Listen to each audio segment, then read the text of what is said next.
Hello everybody, welcome back to my YouTube channel. It's your girl Ellie, and today I'm back with my labour and delivery birth story time video. This has been requested from you guys for me to do, and I also think it will be good because we are in a pandemic, and obviously I gave birth to her during a pandemic. She was born on the 4th of November at 9 PM on the dot. And honestly, my labour was amazing and my midwives throughout was amazing. And I don't think it was different just because we was in lockdown. I think that was absolutely incredible. All the risks they take and everything, they was absolutely amazing with us. I couldn't have asked for better. I'm not going to lie. So I hope that eases someone's mind that's obviously due to give birth during all this, stuff going on. But my pains started earlier that day. I took Deontay to baby group and I was fine. I did everything as normal, got up, thought it was a normal day. Took him baby group, had pains here and there, didn't think nothing of it. After playgroup, we went Home Bargains and B&M, and I was still getting these pains, but like I said, they wasn't frequent. I thought nothing about them. I just thought she's probably getting ready to come, or she's just, playing up in there. It took us 2.5 hours to get around Home Bargains in B&M because literally I kept getting these pains, so I had to stop.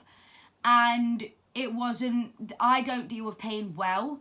I was actually sick in Home Bargains on the Christmas aisle. I was sick. Nobody was around, and it was still quite embarrassing though, because I wasn't sick throughout my pregnancy, and yeah, I was sick. Deontay was going to me, that's what he kept saying to me. But we just carried on with our shopping. Like I told the lady came and cleaned it up, and then we carried on. And I was fine, and I just assumed it was because I drank too fastly, and also I just got out of the taxi, so I thought, maybe a bit of a headache, head rush, whatever. Then we went into B&M, and they kind of got a little bit worse, but they wasn't frequent. It was just now and then. We was in B&M for ages as well, and the B&M we went in isn't even that big either. So it literally took us so long to get our shopping done. After that, we went to someone's house, and my pains really started when Deontay left. Deontay went to go see a baby, and my pains were horrendous. My pains were awful, and I felt like I was going to die. I'm not going to lie. I felt bruised up. She was booting the bottom of my stomach here, just under my belly button. And they was getting a lot more frequent. They was getting strong. They was really hurting me. And each time they came, I kind of brushed them off, and I was like, no, it's not labour, I'm fine. Next thing you know, I chilled for a little bit, but my pains were getting really, really bad. They was all in my back as well at one point, and it was vile, it was disgusting. Then I decided, okay, right, I want to get some food. We was about to order some food, and we didn't even order food. We completely forgot, I think. But I was I'm going to go have a bath. So I went upstairs, I had a bath, and I got out of the bath, and my pains were awful. If you've seen my birth vlog, you'd have seen, obviously, when my bath was running at the very, very start. And that was when I started to time them. I literally paid, I think it was £1 for this Contractor app. To monitor how close they are together, how long they are, and I didn't even use it for long at all. I was in the bath for about 2 minutes, and I got out, and my pain, when I got to the bottom of the stairs, it was horrendous. It was the most horriblest thing I'd ever felt. I honestly felt like I was going to pass out, or I was going to die. I wanted some water, but the water didn't help. I think it made her more obviously active, because the water, I got it out of the fridge. I went near to the living room door in the corner at the radiator, and I was crying and crying and crying because I was in so much pain. And I kept brushing it off to call my parents. I kept literally 10 minutes before, I'd spoke to my dad on the phone, and I'd spoke to my brother, and I was fine. I would get the pains, but it wasn't too bad. I'd brushed off just trying to call them because I thought I don't want to worry them if I'm not really in labour. And then obviously it turns out I was. About 5 minutes after that, when I'd got out of the bath, I got took home. I was bawling my eyes out, absolutely crying. So I got took home and I said to my mum, look, I feel like I'm going to die. I'd put up with that pain. I don't do pain. Pain for me, if it's only like for 5 minutes, feels like an hour. I do not do pain. Me and pain, we don't go. She was booting my belly so hard. It was putting more and more pain, and I felt like I needed a wee as well. I went toilet when I got home. My mum came out to me before I went toilet. My mum came running out to me and I was like, Mum, honestly, I think I'm going to die. I think I can't do it. You know, she needs to come out because I'm honestly in so much pain. I was bawling my eyes out. Deontay was crying because I was upset. Honestly, it was awful. My little brother came and brought me a glass of water with some ice in. And then I tried going to the toilet to go for a wee because I really, really, really needed a wee. And I couldn't go. My bladder felt so full. It was disgusting. Like, it felt like I was just going to wee myself. My waters hadn't broke by this point. I kept waiting for my waters to break. That is one of the reasons I put off from calling my parents as well, because I was like, no, I'm not in labour. I know your waters don't always break when you're in labour, but I thought, you know, they probably are going to break. Deontay's broke when I was on the toilet, and hers didn't break at all. Next thing you know, so her dad was there and he came to the hospital. My mum, well, we rang them actually. I rang them, my mum rang them off her phone. She got my notes and I rang them. I spoke to the midwife and I said, look, I think I'm going to die and you need to sort this pain out because I'm not going to sleep tonight. I'm not staying at home. I am in an awful lot of pain. You need to help me. She said, okay, have your waters broke? I was like, no. She was asking, you know, the basic general questions. I was like, no. And then I was like, I have been timing the contractions though, and they are really, really, really close. Like literally really close. So she was like to me, okay, come on down. We're going to check you over and we'll see what's going on basically. I got a contraction when I was on the phone to her, so I ended up putting the phone down. We got all my stuff ready. So my mum already had my suitcase ready. Her car seat was in my room and then her other bag was in my room. So we got all of my stuff and we drove to the hospital. The hospital is literally 5 minutes in a car away from my house.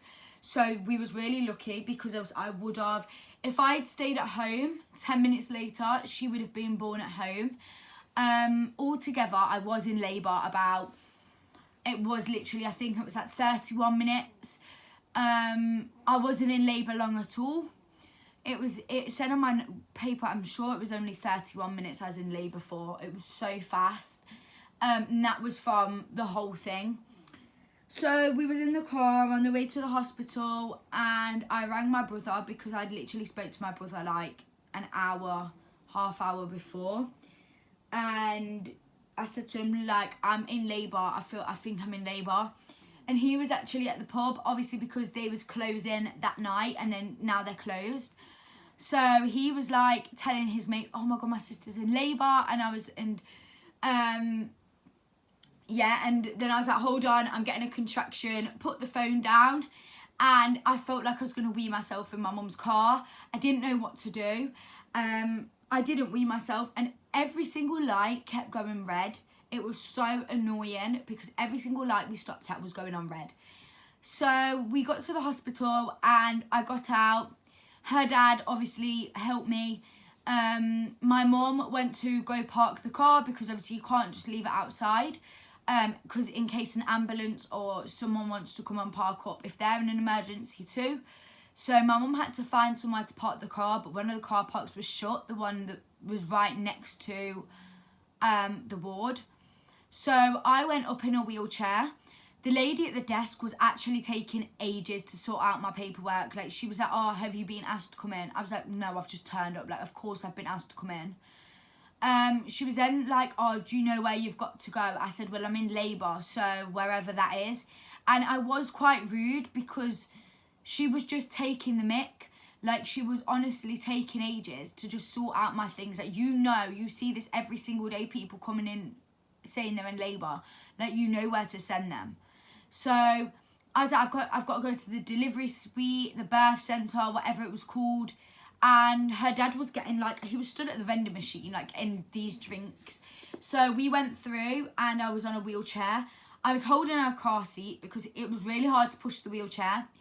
And then I was holding my bag. No, was I holding my bag? No, I wasn't holding my bag. What else was I? I was holding my notes on my car seat and my dressing gown. So, yeah, we've gone up now and we ended up going on the neonatal ward. So we was literally like thinking, like, where do we go? We didn't even know where to go. So we've got back in and we've gone up again. I'm sure it was like number 3. We went to, I think it was number 3, number 4, one of them. We went to whatever ward, and then next thing you know, they was like, okay, go to whichever room down there, basically, because there was loads free. So they basically just said to him, look, take her in whichever room, and if we've got to move her, we'll move her, basically. We went into one of the rooms. I was going to go in the one Deontay was born in, but they've actually turned that into like a little office now. So we went in the one opposite, and it was so cosy in there. Like, it was proper nice. It was warm. I'm sitting in the wheelchair. The midwife was absolutely lovely. She's come in and she's gone, like, okay, how far have you, no, how long you been having the contractions? Took my notes and whatever. She went out of the room for a sec and I said to her, I really, really, really need a wee. She said, okay, try go toilet. If not, we're going to get a catheter. And if I don't go for a wee, they're going to pop it and drain my bladder. So next thing you know, I said, okay, look, I'm going to go toilet. And then my baby dad said as well, he was like, okay, go toilet, because he knows I ain't going to deal with pain. So I went to the toilet and I seen a bit of her head and I said, I need to push. She's there. He was like, so I'm in the little toilet. And then he was like over there in the room. And I was like, look, I can see a bit of her head and I need to push. So, you know, we need to get off. I'm pulling on the orange string. He's like shouting the midwife to come in.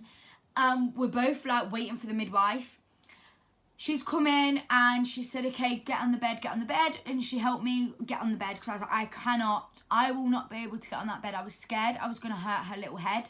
She was like, no, you're fine. Like, just get on the bed quickly and then, you know, put your legs out. So I've got on the bed and next thing you know, literally her head just come out. Like, her head was there. I said, I'm going to push if that's okay. She said, push as much as you want. She said, if you need to push, you push. I didn't even really push and her head just went pop and come out. And all I seen was her full head of hair.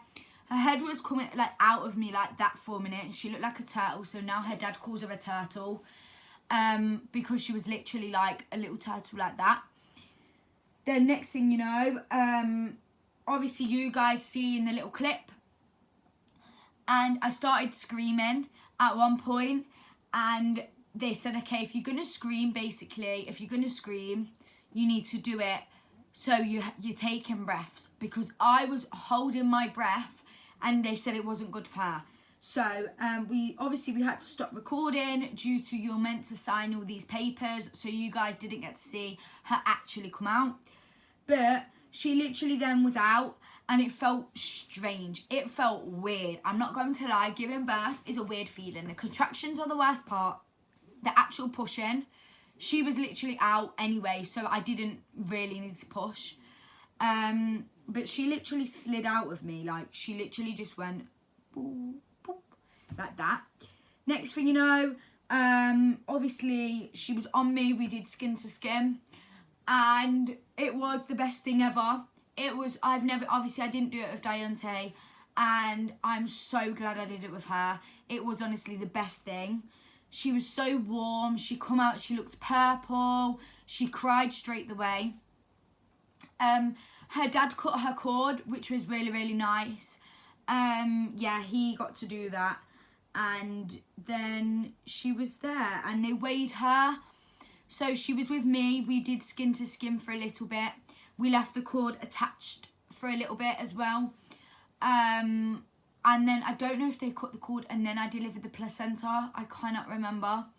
But the placenta was weird. It was massive. See, Deonte's one, I don't remember it being that big. I thought, honestly, when it come out and then they put it, it was disgusting. That was the most vilest thing ever. It was huge. And then she said, do I obviously want to do the thing where you donate the placenta or the blood from it or whatever you do? I was like, yeah, like at the end of the day, if I don't do it, it's going in the bin. So do what you've got to do. Yeah, her cord got cut and she was born at bang on 9 p.m. on the dot. Weren't you, my little baby girl? And she weighed £7, 13.5 ounces. She was huge, but she's very, very small, but she's chunky. She's very chunky, but she's tiny. She's like a little doll. And I think that's why she was easier to come out, because they say that bigger babies are actually easier to slide out than smaller ones. So it made a bit of sense. But obviously my labour was so fast. Like, it literally was so quick. On my papers, on my duration stage, it's at about 3 minutes. It was so fast, honestly. I'm so glad though, because I said to them when I got there, I said, you're going to make this pain go away and you're getting this baby out. That's what I said to them. Listen, I forgot to mention that, but when I got there, that's exactly what I said to the midwife. And I had 2 midwives deliver her, one of which I did like, but she was a bit more like, oh, okay, I do this all the time. But the other one was so lovely, like she was so nice. She kept coming in, bringing me snacks. She kept seeing if I was okay. I was allowed both birthing partners, but my baby dad was there. My mum missed it because my mum was parking the car. So my mum missed the birth of her baby granddaughter, but that's because literally she parked the car and within 10 minutes she was here. Literally within 10 minutes she was born. So there was obviously she wouldn't have been able to make it anyway. But yeah, the midwife was so nice. She kept bringing, we did my blood. We had problems to getting my blood though, because I'm really, really hard to get blood out of. So they had to keep doing it in my arms. And then I had a COVID test, and obviously it came back negative, and I was absolutely shitting it for that COVID test. But it wasn't even as bad as everybody was making it out to be. And yeah, that was kind of it. We stayed in for 2 nights. Obviously in my birth vlog you see in 24 hours after. That was like the day, and then going to the second day, do you know what I mean? Because I didn't obviously record. She was born at 9 p.m. We didn't go down to the ward till 3 a.m.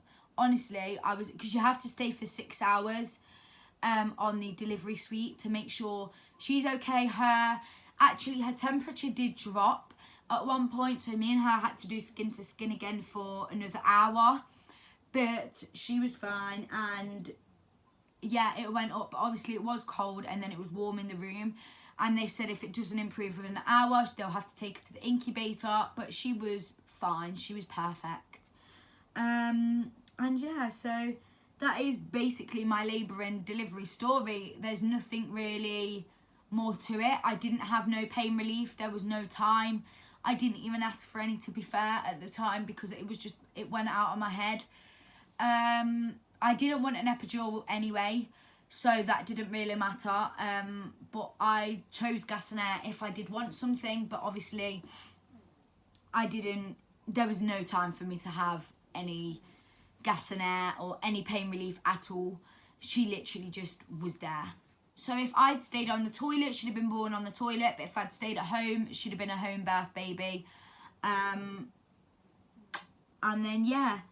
So I am going to do a whole video about my experience through my pregnancy to my labour during a pandemic, because I think that'll be a useful video for a lot of you, because I know a lot of people I have on my social media who watch my videos are pregnant and expecting soon, and I know we're not going to be out of lockdown anytime soon, so I am going to record that video for you guys. But I really, really hope you guys enjoyed this video. Make sure you give it a big thumbs up. Hit that red subscribe button down below. Check out all my social medias. They are always linked down below. And I will see you guys in my next video. Bye.